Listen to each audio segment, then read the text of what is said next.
movie is good, and that scene is what makes it great. I think like that is kind of the end of this movie. It doesn't even have necessarily to do with Khan. Like the Khan stuff, this movie is just like it's good. Like I enjoy it. It's very solid. The ending stuff with Spock is what pushed it into like great.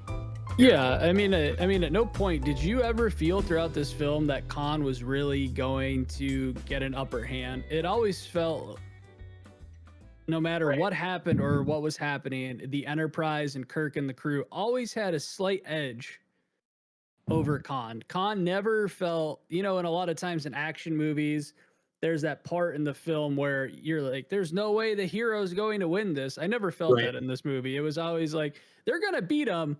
But it's just going to take a little bit of time.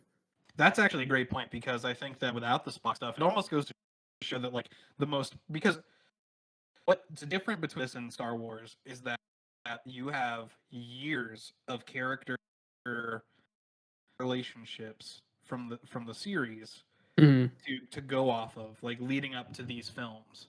And so like it goes to show that like how much the audience cares about the characters is way more important than anything, like any external threat. Like even though it's great to have a villain, and Khan is awesome, Khan is like great. Yeah, Khan's a really good villain. Great villain. Like it gets away with not ever really feeling too real, because that ending is so real. The internal stuff, stuff between Spock and Kirk is so real. This was like not, I don't say like spoiled, but have you seen the new Star Trek films? Yeah, I've seen them all.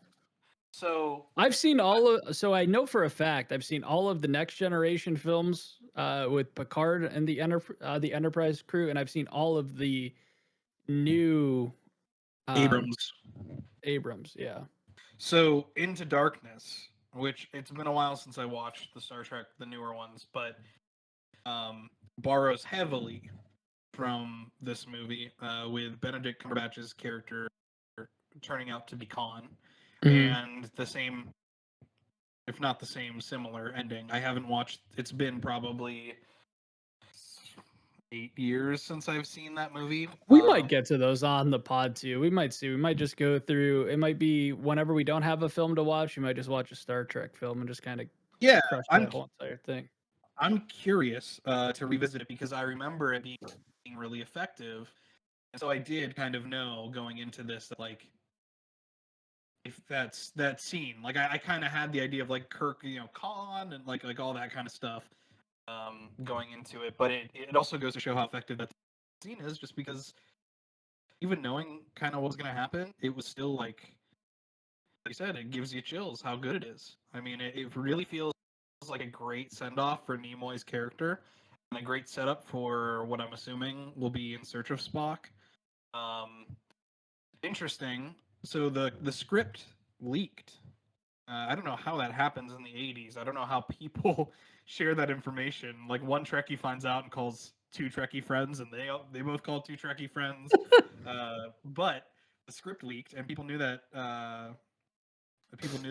Spock was gonna die, and there were like Leonard Nimoy got death threats, and there were people taking out ads, like full page ads in magazines, like begging Paramount Pictures not to kill off Spock.